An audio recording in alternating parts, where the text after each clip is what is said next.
Waalaikumsalam warahmatullahi wabarakatuh. Alhamdulillah.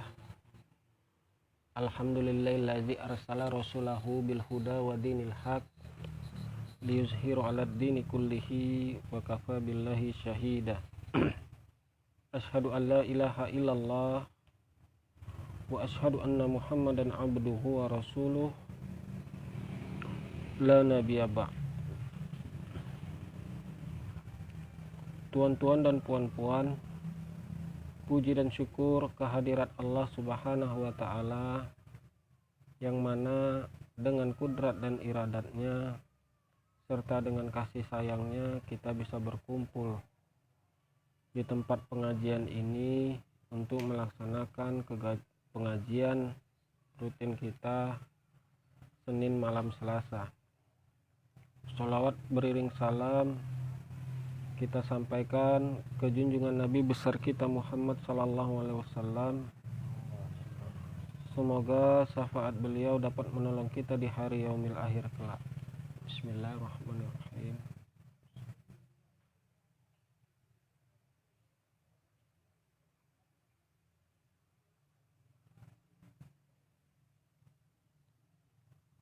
Maka adalah hijab itu dua perkara. Satu hijab mata kepala, dan kedua hijab mata hati. Maka hijab mata kepala itu yaitu aibmu yang asli, yang ia sifat kekurangan dan fana. Tuan-tuan dan puan-puan, menurut penulis kitab hikam ini, katanya hijab bagi seseorang itu ada dua. Yang pertama, hijab atau yang mendindingi dengan mata kepala. Hijab yang mendindingi, hijab mata kepala itu atau dinding mata kepala itu segala sesuatu yang berhubungan dengan aib, dengan segala sifat kekurangan kita.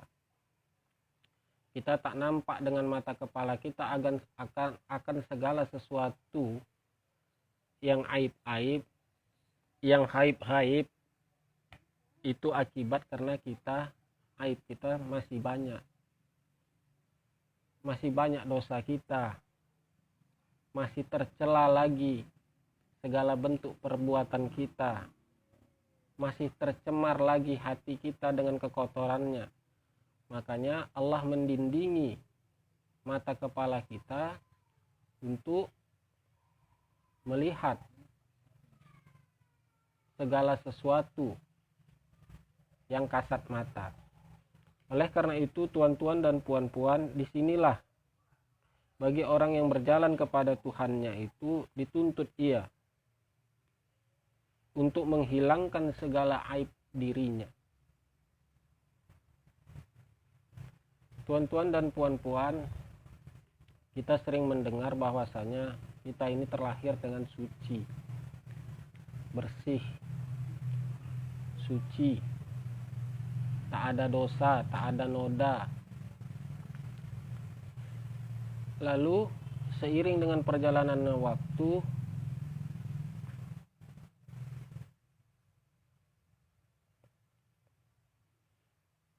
kita ini didindingi oleh Allah Ta'ala dengan segala sifat kekurangan kita, dengan segala aib kita, dengan kekotoran kita. Untuk itu jugalah tuan-tuan dan puan-puan, kita harus berjuang untuk menghilangkan segala aib bagi diri kita kalau kita ingin mengangkat yang menghijab mata kepala kita. Ini menurut kitab ini ya, tuan-tuan dan puan-puan.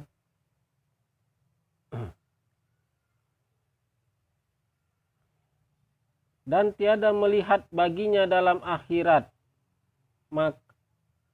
Dan tiada melihat baginya dalam akhirat, maka tiadalah melihat bagi mata itu melainkan di sana, seperti sabda Nabi Shallallahu Alaihi Wasallam bahwasanya kamu itu tiada melihat kamu kepada Tuhan kamu hingga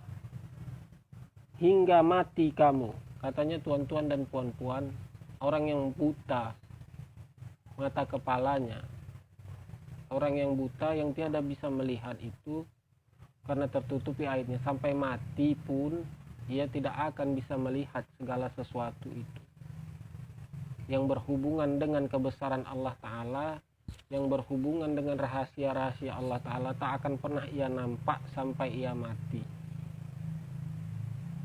Karena apa? Karena begitu tebalnya lah dindingnya, hijabnya kepada Tuhannya,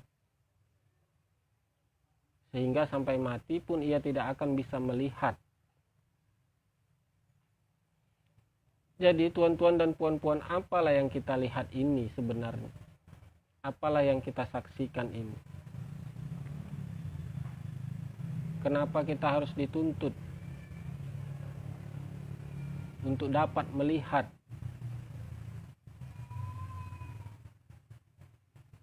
sebelum kita mati?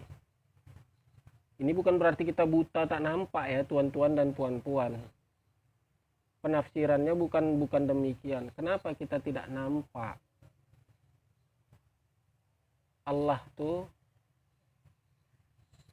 dengan segala sifatnya, dengan segala perbuatannya itu bahwasanya dialah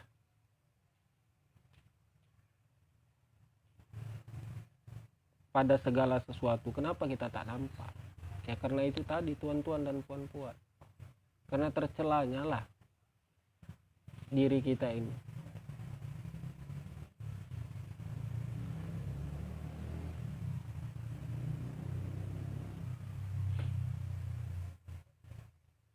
Karena banyaknya lah kekurangan kita ini, karena tertutupnya lah hati kita ini daripada sifat-sifat kita yang buruk-buruk, aib-aib kita, celah-celah kita, itulah yang mengakibatkannya tuan-tuan dan puan-puan. Saya lanjut saja ya tuan-tuan dan puan-puan.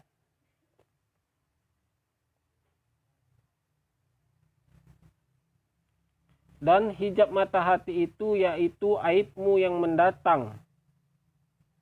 Apabila hilang ia, niscaya terbuka bagimu hakikat. Maka engkau lihat akan hakikat itu dengan ain. Nah, kedua katanya hijab mata hati. Apa itu? Hijab yang mendatang sifatnya. Jadi setelah hijab mata kepala kita hilang, ada lagi hijab mata hati yang mendatang pula sifatnya.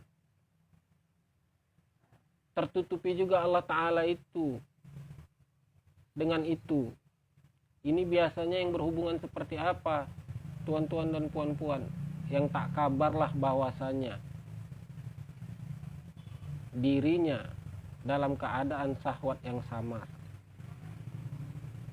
Setelah lolos dia, setelah ia bisa lolos daripada hijab mata kepala, tapi jarang sedikit pula bagi orang itu yang tembus dia daripada hijab mata hatinya.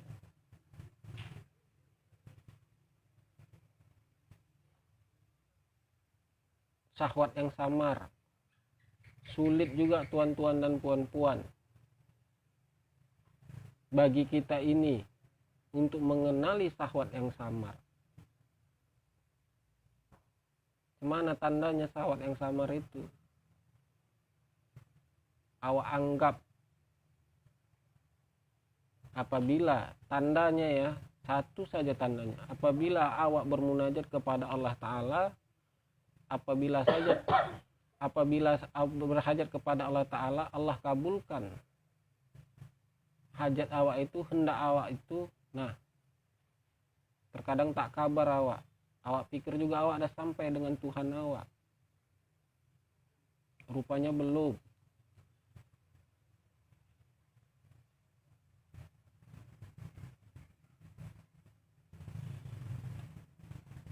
Saya pun sulit juga ini menyampaikan hal-hal yang seperti ini, tuan-tuan dan puan-puan. Kenapa? Karena jujur pribadi, awak masih banyak juga kekurangan awak. Aib diri awak ini masih banyak juga. Masih suka lagi awak kepada yang maksiat-maksiat. Masih suka juga awak kepada segala sesuatu yang melalaikan hati awak kepada Tuhan awak. Maksiat namanya. Suka lagi awak kepada segala sesuatu yang melalaikan hati dan pikiran awak kepada Tuhan awak masih suka, kan masih maksiat. Masih terdindingilah awak. Tambah lagi keangkuhan awak. Tambah lagi merasa diri awak besar. Ditambah lagi, wah banyak macam tuan-tuan dan puan-puan. Tak terhingga segala sesuatu yang melalaikan diri awak kepada Tuhan awak itu. Satu persoalan itu saja, tuan-tuan dan puan-puan, itu sudah merupakan aib yang terbesar bagi diri awak. Suka saja perasaan awak kepada segala sesuatu yang melalaikan awak daripada Tuhan awak, maksiatlah awak udah namanya.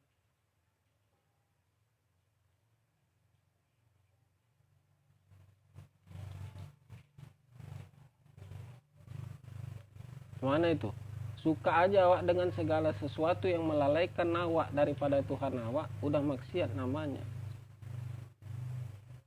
Jadi awak harus nggak suka kepadanya. Harus.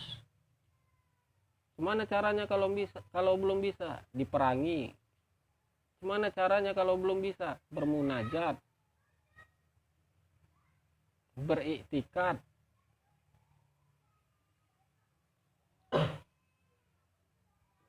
Dari bangun tidur kita, tuan-tuan dan puan-puan, sampai kita tidur lagi, berapa banyak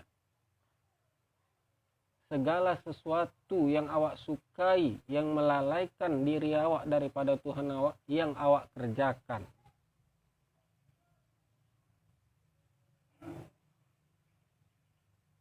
Itulah ukuran diri awak sebenarnya di hadapan Tuhan awak.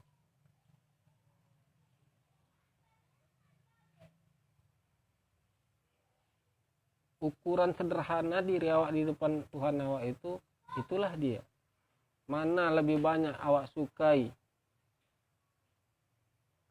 yang melalaikan awak kepada Tuhan awak, atau yang tidak, yang mendekatkan awak dengan Tuhan awak.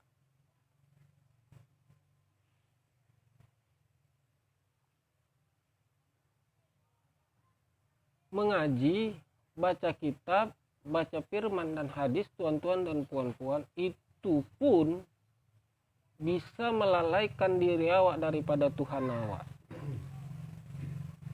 Kenapa demikian? Karena takluk perasaan dan pikiran awak bukan kepada Allah, tetapi pada kajian-kajian itu, pada paham-paham itu, kepada firman hadis itu, bukan kepada Allah. Apalagi ditambah lagi awak melakukan hal-hal tersebut tidak didasari niatnya kepada Allah Ta'ala, maka sempurnalah ia.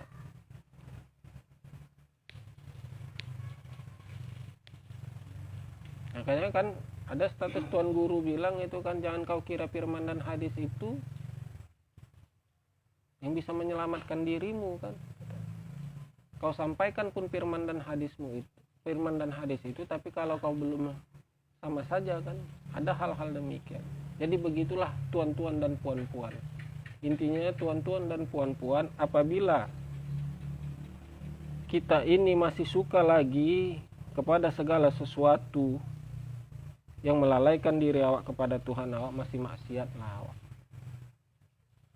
Masih besarlah lagi hijab awak kepada Tuhan awak. Baik hijab awak terhadap mata kepala awak maupun terhadap mata hati awak. Mungkin itu saja yang bisa saya sampaikan tuan-tuan dan puan-puan. Lebih dan kurang saya mohon maaf. Billahi taufik wal hidayah. Assalamualaikum warahmatullahi wabarakatuh.